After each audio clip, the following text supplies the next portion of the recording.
Muy buenos días, soy Marcela Vélez y desde Londres comento con ustedes las noticias que deben saber para comenzar el día. Bienvenidos a Primer Click de Diario Financiero.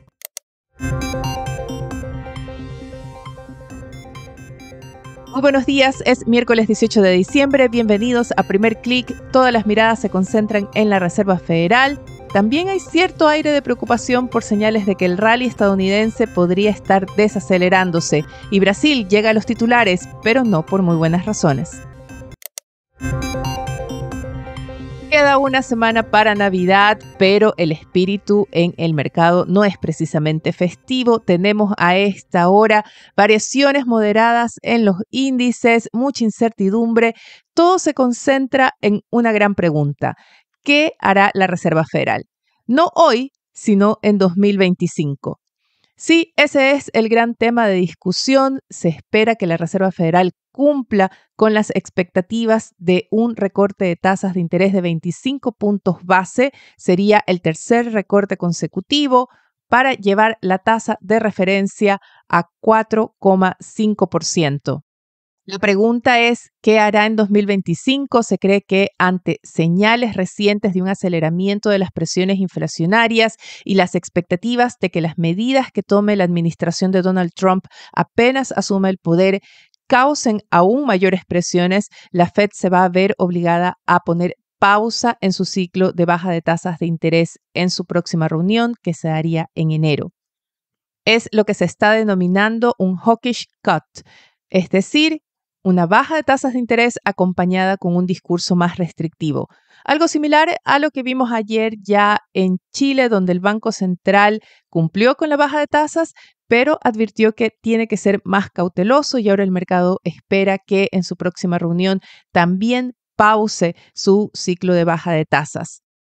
En el caso de la Reserva Federal, su decisión irá acompañada de la publicación de sus nuevas proyecciones. Se trata del dot plot que va a concentrar la atención de los inversionistas, de los economistas, en busca de pistas hacia dónde va a ir la tendencia de la Fed el próximo año. Sobre todo se va a poner atención a la tasa de largo plazo que ven los miembros del Comité de Política Monetaria.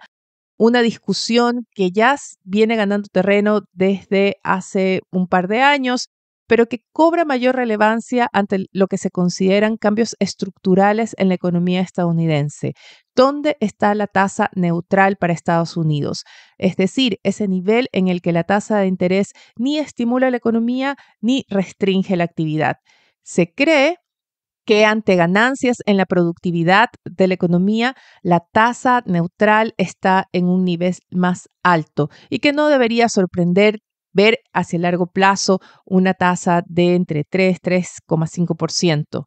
Es uno de los puntos en discusión, pero más en el corto plazo, que es lo que usualmente le interesa a los inversionistas, la rueda de prensa de Jerome Powell se va a centrar en 2025, sobre todo cómo está apreciando la Fed el posible impacto de las medidas del próximo gobierno de Trump.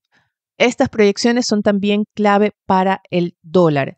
La divisa espera plana con cierta tendencia al alza. La decisión de la Fed, sin embargo, se cree que tiene espacio para continuar con su rally el próximo año, sobre todo porque si bien se espera que ahora la Fed adopte un sesgo más restrictivo, por el contrario, el Banco Central Europeo podría tener que acelerar los recortes de tasas de interés debido a la debilidad de la economía de la eurozona y ello llevaría a una debilidad del euro ya acercándose hacia la paridad en la primera parte del año. Eso es lo que están anticipando algunos bancos de inversión. Hoy vemos también una baja del euro influenciado por estas expectativas y se ubica en 1,04 frente al dólar. Vemos que el movimiento en los índices accionarios es similar al de la divisa. Vemos la mayoría de índices operando con variaciones moderadas. En Asia, el índice regional sí tuvo una caída de 0,26%, arrastrado principalmente por una caída del Nikkei japonés. En Europa vemos que el Stoxx 600 revierte la tendencia, hasta hace poco operaba con pérdidas, pero ahora opera plano con cierta tendencia al alza. Los futuros de Wall Street se alinean para una apertura en verde después de las pérdidas de ayer. Los futuros del Nasdaq avanzan 0,06%, una variación menor, mientras el S&P 500 y el Dow Jones se alinean con alzas de 0,13%.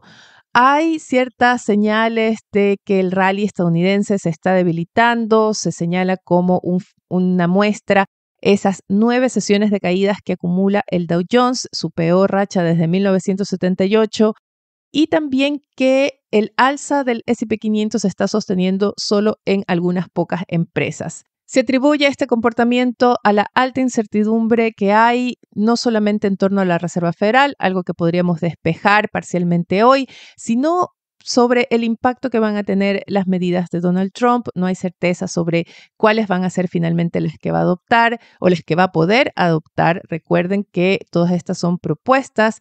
Aunque se cree que va a tener vía fácil en el Congreso por la mayoría republicana, hay cierta resistencia también al interior del partido a sus posturas más radicales.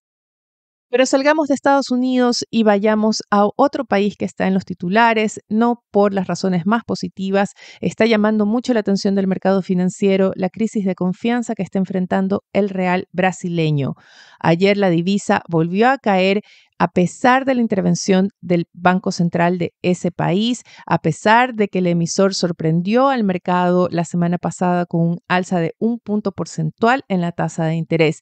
Todo esto ha tenido un impacto limitado.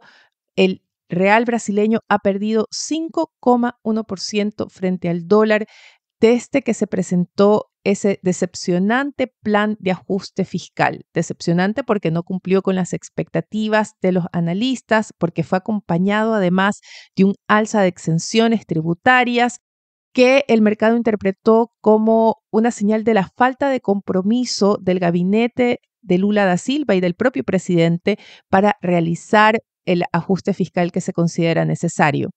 Llama la atención la reacción del mercado porque Brasil es una economía que se considera tiene muchas oportunidades, porque es una economía que tiene una buena tasa de crecimiento, con bajo desempleo, y sin embargo vemos una salida importante de dólares, una salida importante de capitales desde ese mercado.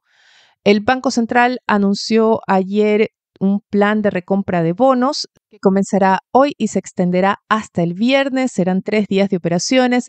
En respuesta a la presión del mercado, se cree que parte importante de la volatilidad de la moneda responde a las pérdidas que están sufriendo quienes tienen bonos en tasas fijas y que están demandando más dólares para hacer frente a estas pérdidas.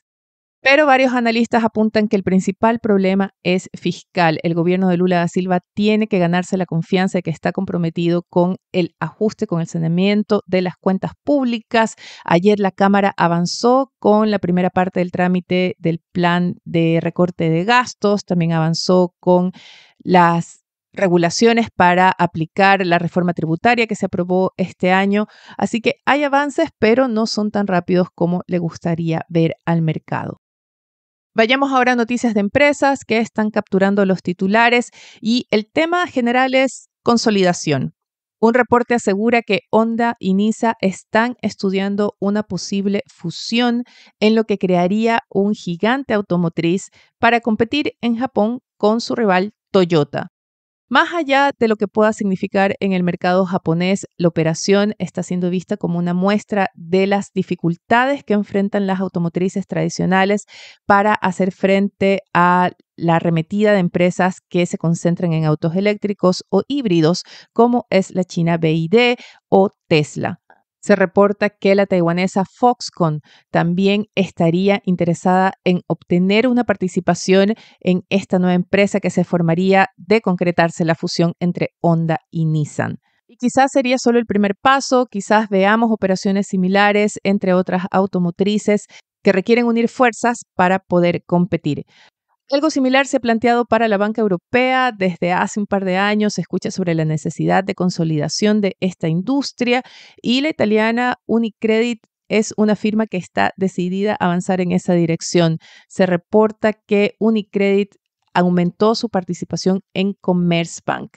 El banco italiano no ha ocultado su interés por comprar Commerzbank, pero es una operación a la que se opone el gobierno alemán. UniCredit avanza por otras vías y ha aumentado su participación del 21 al 28% del banco alemán. Revisemos qué tenemos en la agenda para hoy, más allá de la Reserva Federal, que decididamente es el evento del día. Estamos a la espera de los datos de inflación de la eurozona. Se trata del cálculo final de la inflación de noviembre. No se espera una gran revisión, se espera que se confirme que la tasa de inflación a 12 meses subió a 2,3% desde el 2% que registraba a octubre. En la región, la CEPAL presenta un primer análisis del comportamiento de las economías latinoamericanas en 2024. Muy importante para el mercado chileno, el Banco Central publica a las 9 de la mañana el informe de política monetaria, el último IPOM del año, y ofrece una actualización de sus proyecciones. Su presidenta Rosana Costa presentará el informe ante la Comisión de Hacienda del Senado unas horas después. Y vamos a ver cuánto corrige el Banco Central las proyecciones de crecimiento para el próximo año. También seguramente va a haber preguntas en torno a ese llamado a la cautela que planteó ayer el Banco Central en su comunicado de política monetaria, en el que hizo mucho énfasis en la alta incertidumbre por la situación internacional también. Pueden encontrar detalles del comunicado del Banco Central y de las expectativas que se han generado en el mercado local en la edición de hoy de Diario Financiero. El titular de la edición de hoy, sin embargo, es para las recomendaciones, discrepancias y conclusiones del segundo informe de la Mesa Técnica para la Reforma de Pensiones. También se destaca en la portada el llamado de la primera presidenta de la CPC, quien alertó sobre impuestos excesivos en el mercado local y pidió cambios en pensiones y el sistema político. Con esto me despido por ahora. Los invito a que sean actualizados de las noticias del día y más visitando nuestro sitio web de f.cl y de fsud.com con las noticias de negocios de Latinoamérica. No dejen de darnos su calificación, su comentario, dar clic al botón de seguir en cualquiera sea la plataforma que estén escuchando este podcast. Eso nos va a ayudar a crecer. Gracias desde ya, les deseo que tengan un buen día. Nosotros nos reencontramos mañana.